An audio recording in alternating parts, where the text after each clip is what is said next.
The sound a car door makes when it locks from the inside is usually unremarkable. It's a soft, rhythmic click, a sound of safety, meant to keep the world out. But on a pitch-black stretch of Interstate 90 in South Dakota, in the dead of winter during a blinding rainstorm, that sound didn't mean safety. To my 17-year-old ears, that heavy, mechanical click sounded exactly like a trap springing shut.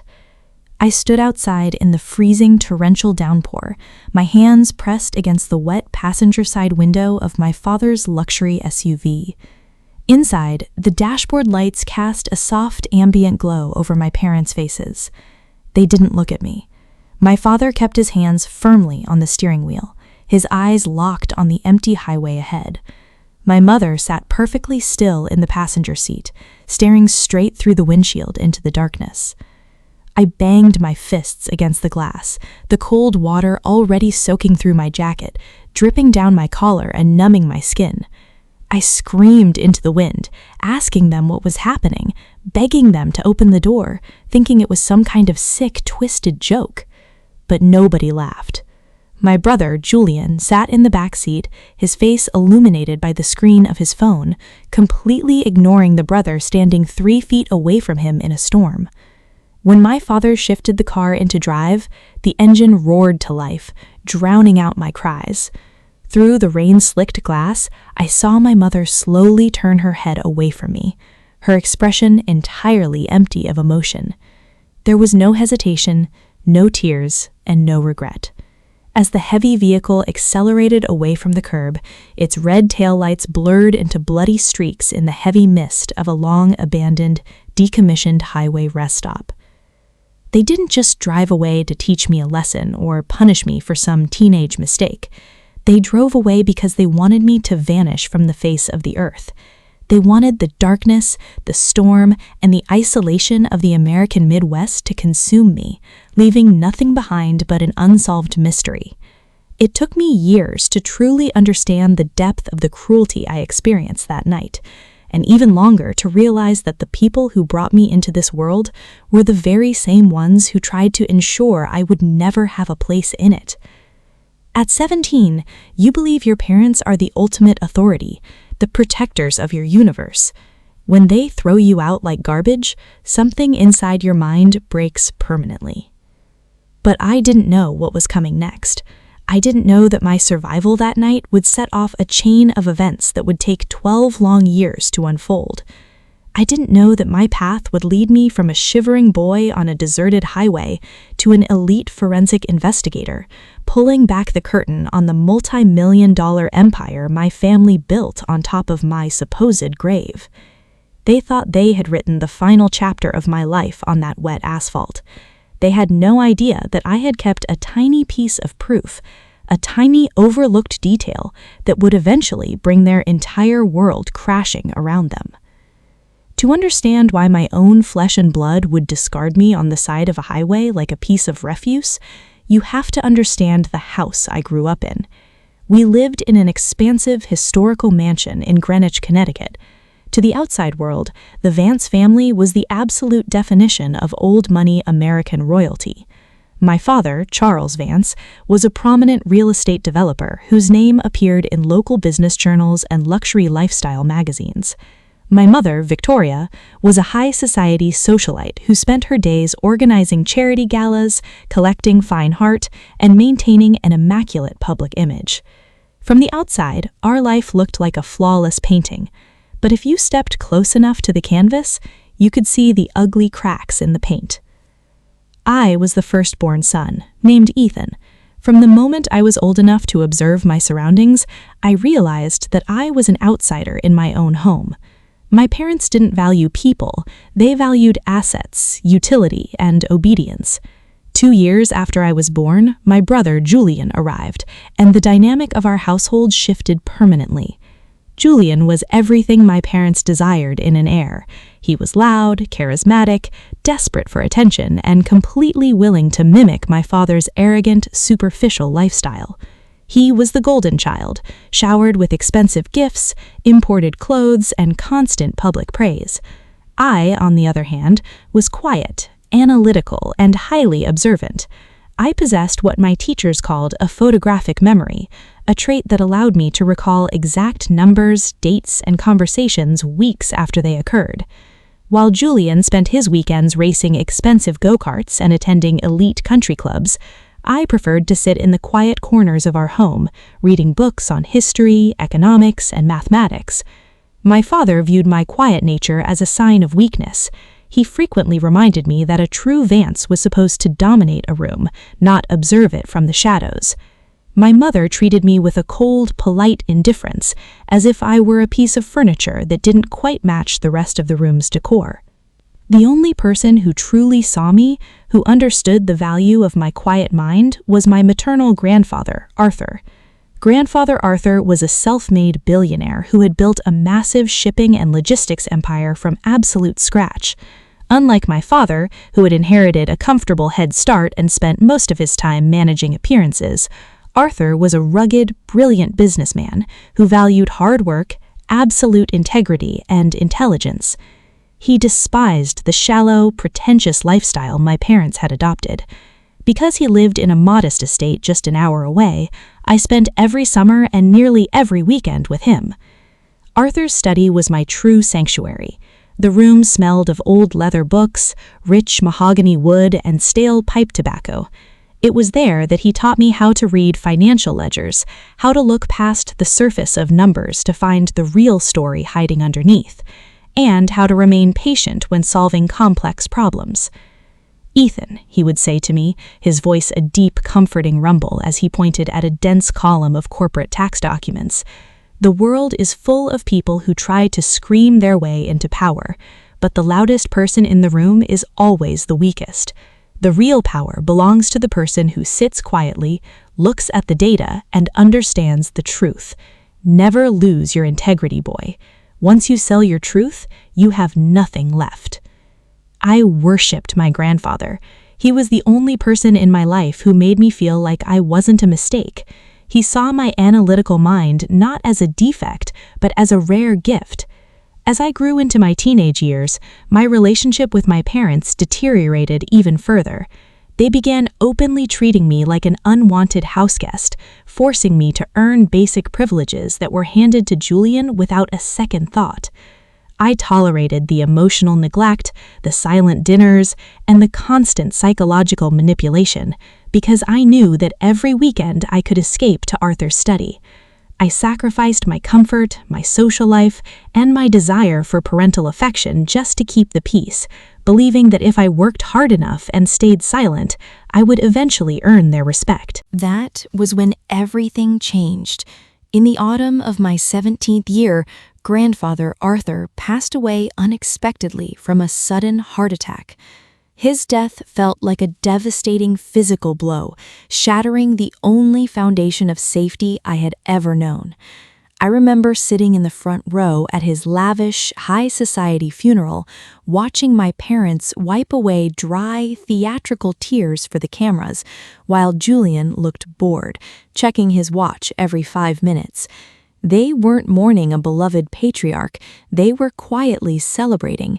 They believed that Arthur's death meant his massive, multi-million-dollar fortune was finally coming into their hands, ready to fund my father's increasingly reckless real estate investments and my mother's extravagant lifestyle. But they didn't know Arthur as well as they thought they did. A week after the funeral, the family was called into the mahogany-lined office of Arthur's longtime estate attorney for the formal reading of the will. I sat in a small leather chair in the corner, while my parents and Julian took the prominent center seats, their faces tight with anticipation. The attorney opened the heavy document, cleared his throat, and began reading the legal terms in a calm, flat tone. The room grew suffocatingly quiet as the words filled the air. Grandfather Arthur had left his daughter, my mother, a modest life estate that covered her basic needs and had left my father absolutely nothing.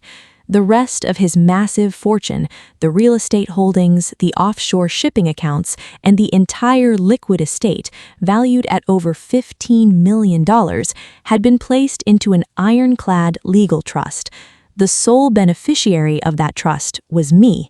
The document explicitly stated that the entire fortune would unlock and transfer directly into my control on my 18th birthday, which was exactly 3 months away.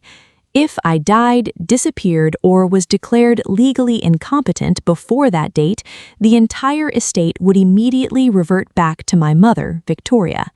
I will never forget the look that crossed my father's face in that moment. It wasn't just anger, it was a dark, venomous hatred. His skin turned a deep, mottled red, and his jaw clenched so tightly I could hear his teeth grinding. My mother sat frozen, her manicured fingers digging into her designer handbag so hard the leather groaned. Julian gasped, staring at me as if I had personally stolen something out of his pockets. In their eyes, I wasn't their son who had just lost his beloved grandfather. I was a financial obstacle that had slipped into their path, stealing the wealth they believed they were entitled to. That afternoon, as we drove back to Greenwich in absolute suffocating silence, I realized that the cold household I lived in had transformed into something much more dangerous. The weeks following the reading of the will were a psychological nightmare. The cold indifference my parents usually treated me with evaporated, replaced by an aggressive, terrifying campaign of manipulation. My father began cornering me in his study late at night, his breath smelling of expensive scotch, slamming thick stacks of legal documents onto the desk in front of me. They were waivers, pre-arranged power of attorney agreements that would legally transfer the management of my grandfather's trust directly into his hands the moment I turned 18. "You're a child, Ethan," he would hiss, his face inches from me, his voice trembling with a terrifying mix of desperation and rage. "You don't know the first thing about managing an international estate of this scale. You'll destroy everything Arthur built within a year. Sign the papers. Let a real businessman handle this property, and we will make sure you get a generous allowance for the rest of your life." But I remembered my grandfather's words. "Never lose your integrity, boy. Once you sell your truth, you have nothing left." I knew exactly what my father would do with that money.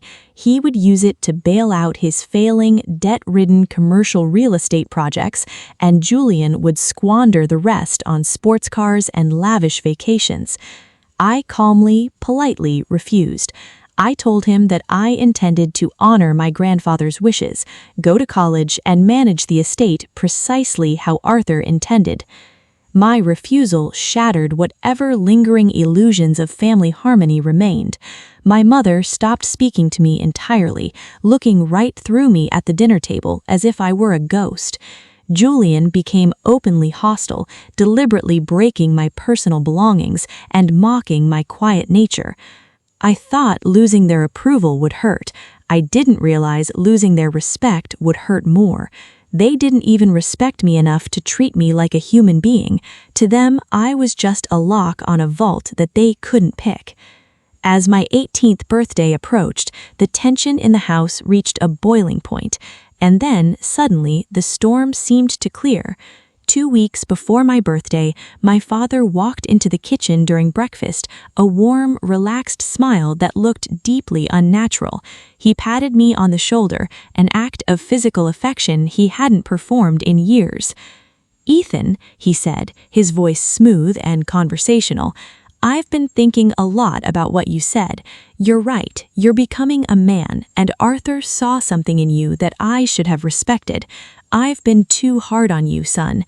This financial dispute has torn our family apart, and that's my fault. Before you turn 18 and take on this massive responsibility, I want us to heal. I've planned a family road trip, just the 4 of us. We're going to drive west, see the mountains, and clear the air. No lawyers, no financial documents, no tension, just a father and his sons." I wanted to believe him so badly. Looking back, it humiliates me how desperate I was for his validation, how easily I fell for that transparent lie. I was a naive 17-year-old boy who wanted more than anything to believe that his father loved him. I packed a single duffel bag, packed my laptop, and climbed into the back seat of our luxury SUV alongside Julian. We drove for days, crossing the country from Connecticut into the vast, empty landscapes of the Midwest. At first, the trip felt real. My father made light conversation, my mother pointed out landmarks, and the atmosphere felt lighter than it had in months. But as we crossed into the desolate expanses of South Dakota, the vibe in the car began to shift. The conversations grew shorter, replaced by a tense, heavy silence. My father kept checking his rearview mirror, looking at the empty highway behind us. My mother stared fixedly out the side window, her fingers tapping a nervous, erratic rhythm against the door panel. On the fourth night of the trip, a massive winter storm rolled across the plains. The sky turned an ominous, bruised black, and torrential, freezing rain began pounding against the roof of the SUV. By 1:30 a.m., the highway was completely deserted. There were no headlights in front of us, no taillights behind us. We were driving through a black void, surrounded by miles of empty fields. Suddenly, my father began slowing the vehicle down. He pulled off the main highway onto an old, cracked asphalt exit ramp that led to a dark, unlit facility. It was an old, decommissioned state rest stop. The windows of the small brick restroom building were boarded up with rotted plywood, and the parking lot was overgrown with weeds pushing through the cracked pavement. There wasn't a single light pole functioning. It was a dead zone, completely invisible from the main interstate. "Charles," my mother whispered, her voice tight, almost imperceptible over the sound of the rain, "is this the place?" "Yes," my father replied, his voice flat, devoid of any warmth. He brought the heavy SUV to a complete stop next to the dark brick building. He turned off the headlights, plunging the interior of the car into a terrifying shadow. "Ethan, the rear passenger side tire sounds completely flat. I felt the steering wheel pulling hard to the right for the last 3 miles. Step out and check the air pressure for me." "Now?" I asked, looking out at the freezing, torrential rain slamming against the glass. "Dad, it's pouring out there. Can't we just wait until we reach a gas station?" "I'm not risking ruining an expensive rim on this vehicle, Ethan," my father said, his voice sharpening, a familiar coldness returning to his tone. "Get out and check the tire. There's a flashlight in the door pocket. Don't argue with me." I swallowed the lump of anxiety forming in my throat. I opened the heavy passenger door, and the freezing wind immediately ripped it from my hand, blasting cold rain directly into my face. I stepped out onto the wet asphalt, shivering violently as the water soaked through my thin jacket within seconds. I walked to the rear of the vehicle and knelt down in the puddle of water, inspecting the tire. It was perfectly fine. It was completely inflated, hard, and undamaged. "Dad!" I yelled over the roaring wind, walking back up to the passenger side window. "The tire is fine. There's nothing wrong with it. Let me back in." I reached out and pulled the door handle. It didn't budge. I pulled it again, harder this time, thinking it was jammed. It remained locked. That was when I heard it. That soft, distinct mechanical click from inside the cabin. My father had engaged the central child safety locks. I leaned closer to the wet glass, my heart hammering against my ribs like a trapped bird. The dashboard lights illuminated his face. He didn't look at me. He shifted the vehicle into drive. "Dad!" I screamed, banging my fists against the window, the cold rain blinding my vision. "Open the door, please! It's freezing out here! Dad! Mom! Look at me!" My mother slowly turned her face toward the front windshield, completely ignoring my frantic screams. Julian kept his eyes glued to his phone screen, the blue light reflecting in his cold, indifferent eyes. My father cracked the driver's side window by a mere fraction of an inch, just enough for his voice to cut through the howling wind. "You've always been an obstacle to this family's future, Ethan," he said, his voice entirely calm, entirely dead. "It's time we move on without you. Consider this your final lesson." He rolled the window back up. He hit the accelerator. The heavy luxury SUV lurched forward, its tires spraying cold, dirty water all over my clothes.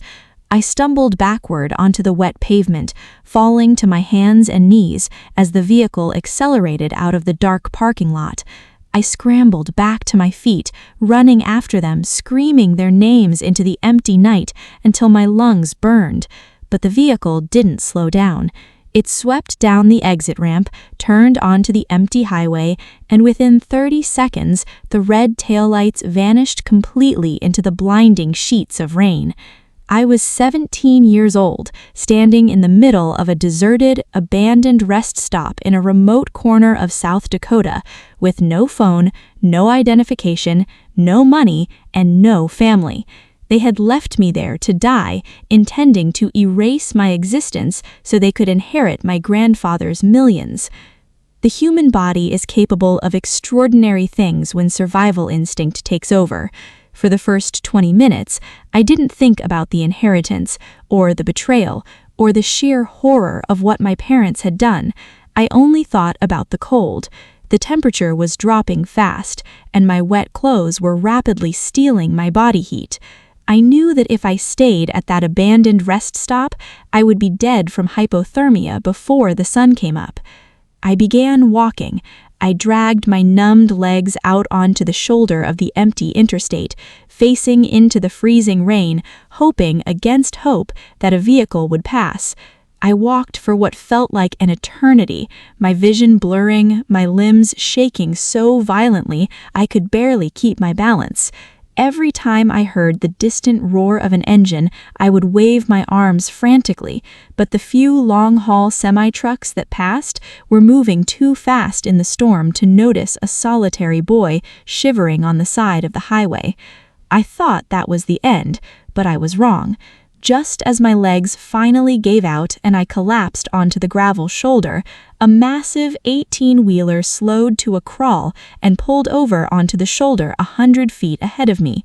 The driver, an older, weathered man named Marcus, with a gray beard and kind eyes, climbed down from the cab and rushed toward me. He didn't ask questions. He wrapped a heavy wool blanket around my frozen shoulders, hoisted me into the warm passenger seat of his truck, and handed me a thermos of hot black coffee. Marcus saved my life that night. He was driving a cross-country route toward Omaha, Nebraska. As the warmth slowly returned to my limbs, the physical pain was replaced by a crushing, suffocating emotional agony. I sat in the passenger seat of that truck, staring out at the dark highway, weeping silently as the reality of my situation washed over me. My parents hadn't just abandoned me, they'd planned this with clinical precision. They chose a remote, out-of-state location where no one knew my face during a storm that would wash away any footprints or tire tracks just weeks before my 18th birthday. When Marcus asked me where my family was and how I ended up on the highway, I opened my mouth to tell him the truth. But then my grandfather's training kicked in. My analytical mind, frozen by trauma just an hour before, began to calculate the variables. If I went to the local authorities in South Dakota, what would happen? I was an underage kid with no ID. My father was a wealthy, influential multi-millionaire with a team of high-priced corporate attorneys on retainer. If the police called my home, my father would easily claim that I was a troubled, rebellious teenager who had thrown a tantrum, demanded to be let out of the car and run away into the night.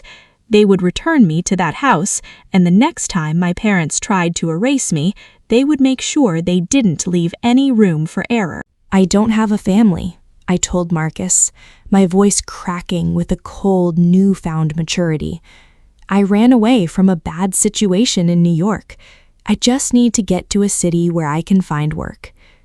Marcus looked at me for a long moment, seeing the profound, unfixable exhaustion in my eyes. He didn't push me for details. When we reached Omaha the following morning, he pulled up outside a modest, independent truck repair garage owned by an old military buddy of his. He handed me a crisp $50 bill from his wallet and introduced me to the owner, a gruff but fair man named Thomas.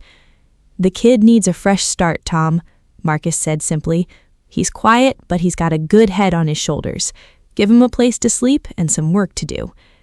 Thomas hired me on the spot as a shop assistant, allowing me to sleep in a small, windowless storage room in the back of the garage in exchange for sweeping the floors, organizing heavy tools, and cleaning grease traps. I spent my 18th birthday sitting on a stained mattress in that storage room, eating a stale gas station sandwich, listening to the distant sound of air wrenches and highway traffic. On that day, the $15 million trust my grandfather had left me officially became locked in a legal limbo. A month later, using an old desktop computer in the garage office after closing hours, I carefully navigated to the online archives of the Connecticut newspapers. My breath caught in my throat as I saw the headlines. There were no articles about a wealthy family abandoning their son. Instead, there was a prominent, heartbreaking press release issued by Charles and Victoria Vance. They had filed an official missing persons report with the Greenwich Police Department, claiming that their beloved eldest son, Ethan, had tragically run away from a hotel during a family vacation out west after struggling with severe, unmentioned mental health issues. The articles featured a beautiful, smiling photograph of me from a high school yearbook, placed next to a quote from my mother weeping about how desperate they were for their son to safely return home. I sat in the dark office, staring at the glowing monitor, a cold, empty sensation settling deep into my chest. It was a masterpiece of legal strategy. By establishing a public record of me running away due to mental instability, they had perfectly set the clock in motion. Under state law, after a person is missing for a designated number of years under suspicious circumstances, they can be declared legally dead in absentia. The moment that declaration was signed by a judge, my grandfather's $15 million trust would flow directly into my mother's bank accounts, clean, legal, and undisputed. But I didn't know what was coming next. I closed the browser tab, stood up, and walked back to my small storage room. I didn't call the police. I didn't confront them. I chose to let them believe their plan had succeeded. I chose to let Ethan Vance, the vulnerable, neglected boy from Greenwich, remain dead to the world. I would stay in the shadows, just like my father had always mocked me for doing, but I would use those shadows to build something unbreakable. The next 6 years of my life were defined by an intense, monkish discipline. I worked 12-hour shifts at Thomas's garage during the day, learning the mechanics of heavy machinery, saving every single dollar I earned. I lived off canned soup and cheap rice, spending nothing on entertainment or luxury. At night, I sat under the single buzzing fluorescent bulb in my storage room, studying for my GED, and then, using financial aid and my hard-earned savings, I enrolled in online courses at a state university. I chose to study accounting and corporate finance, specializing in forensic auditing. My grandfather had taught me that numbers never lie, that human beings can spin elaborate, beautiful stories to cover their tracks, but the data will always leave a pristine, undeniable trail of their true nature. I possessed a natural affinity for the work. My photographic memory allowed me to visualize complex financial networks, asset transfers, and shell corporations with absolute clarity. I could look at a massive, disorganized corporate ledger and instantly spot the single anomalous transaction that indicated fraud. By the time I turned 24, I graduated at the absolute top of my class. I packed my single suitcase, moved to Chicago, and landed an entry-level position in an elite global forensic accounting firm that specialized in investigating high-level corporate fraud, white-collar crime, and international asset recovery. I was a ghost in the corporate world. I had legally changed my last name to Arthur, using my grandfather's first name as a shield to ensure my parents would never see my name pop up on any financial databases or public records. As the years passed, my professional reputation grew rapidly. I became the investigator the firm called when a case seemed completely unsolvable, when a wealthy executive had buried stolen funds deep inside offshore shell networks that baffled ordinary auditors. I was cold, clinical, and completely tireless. While my colleagues went home to their families at 5 p.m., I stayed in my glass office until midnight, meticulously tracing digital breadcrumbs across global banking systems. I didn't have a normal social life. I didn't go to bars, I didn't date, and I didn't maintain friendships. The psychological wound from that South Dakota rest stop had left a thick, impenetrable layer of scar tissue around my heart. It was incredibly difficult for me to trust anyone completely. Every time someone tried to get close to me, I would hear that mechanical click of the car door locking me out in the rain. My work became my home, my family, and my obsession.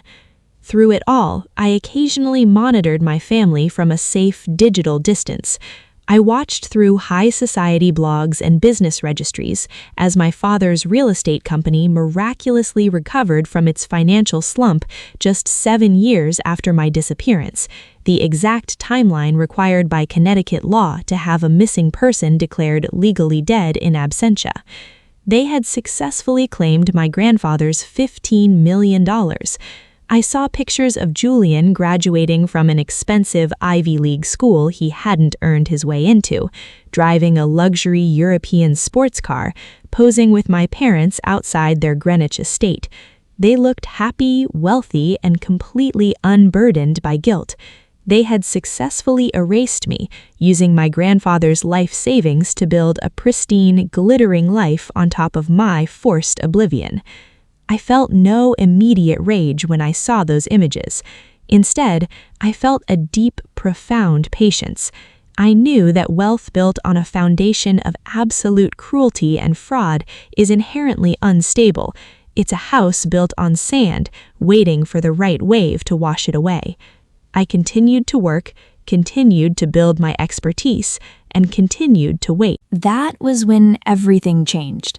In the spring of my 29th year, the senior managing partner of my firm walked into my office carrying a thick, highly confidential manila folder. He closed the door behind him and sat down across from my desk, his face unusually grave. "Ethan," he said, using the name I had built for myself, "we just received a massive, high-profile retainer from a group of anonymous, heavy-hitting donors in New York. They are targeting an elite, high-society nonprofit organization based in Manhattan. The donors suspect that the organization's leadership is engaging in massive grand larceny, systematic money laundering, and using the charity as a personal piggy bank to fund a failing luxury lifestyle. The target is a prominent foundation called the Arthur Vance Foundation for Missing Youth." I sat perfectly still, my fingers freezing over my computer keyboard. The room seemed to lose all its oxygen. I looked down at the manila folder, my eyes catching the name printed on the tab, Vance Holdings and the Arthur Vance Foundation. 12 years after they had left me in the freezing rain to die, my family's world had just walked directly into my office. "The foundation is run by a wealthy family out of Greenwich," the partner continued, entirely unaware of the storm raging behind my calm professional expression. "Charles and Victoria Vance. They started the charity about 11 years ago, right after their eldest son tragically ran away and vanished without a trace. They've used that family tragedy to build an absolute public relations empire. They raise tens of millions of dollars every year from elite Wall Street donors, celebrity athletes, and high-profile politicians, ostensibly to fund search networks, support shelters, and help families of missing children. But our clients have discovered a massive disparity between the money being raised and the money actually being deployed to real-world shelters. I need our absolute best mind on this, Ethan.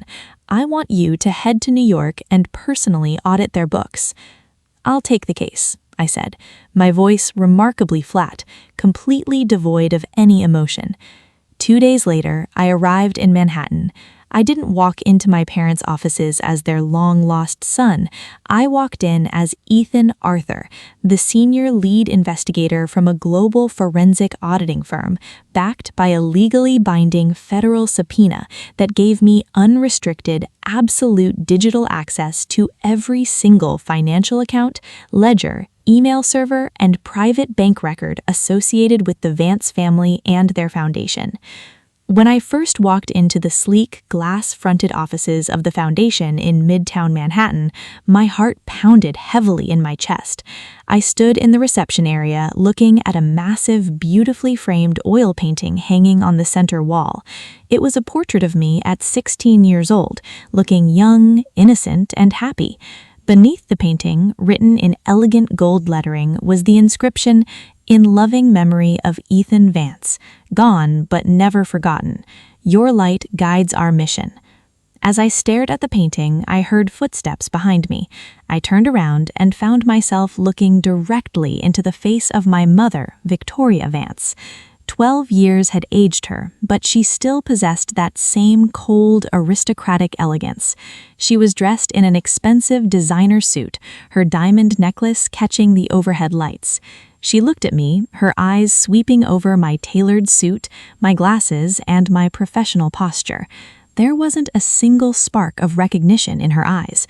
To her, I was just a cold, anonymous corporate accountant sent by her nervous board of directors. The 17-year-old boy she had left shivering on the side of a highway had grown into a mature, broad-shouldered 29-year-old man with a completely different energy, a different voice, and a different name. "Mr. Arthur," she said, extending a manicured hand with a polite, superficial smile. "Welcome to the Foundation. This audit is an absolute formality, of course. Our family has dedicated our lives to this mission in honor of our late son, Ethan. His tragedy is our life's work. We welcome any investigation that ensures our donor's money is being handled with the utmost care." I reached out and took her hand. Her skin was cold. I looked her directly in the eye, my face a mask of professional politeness. "I appreciate your cooperation, Mrs. Vance," I said, my voice calm, deep, and steady. "I assure you I am going to look very, very closely at where the money goes. I believe in finding the absolute truth." For the next 3 weeks, I locked myself in a windowless conference room deep inside their headquarters. My parents and Julian occasionally popped into the office, offering me coffee, treating me with the desperate, over-attentive politeness that corrupt people always use when they are trying to charm an investigator. They had no idea that every time they spoke to me, they were speaking to a ghost. They had no idea that the quiet man reviewing their private bank accounts was the very same boy they had left behind in the South Dakota dark zone. They thought that was the end, but I was wrong. As I began digging past the beautiful, glossy public relations reports into the raw, unedited financial data of the Arthur Vance Foundation for Missing Youth, the true horror of their machine began to reveal itself. It wasn't just ordinary corporate sloppiness. It was a massive, calculated, multi-million-dollar criminal enterprise.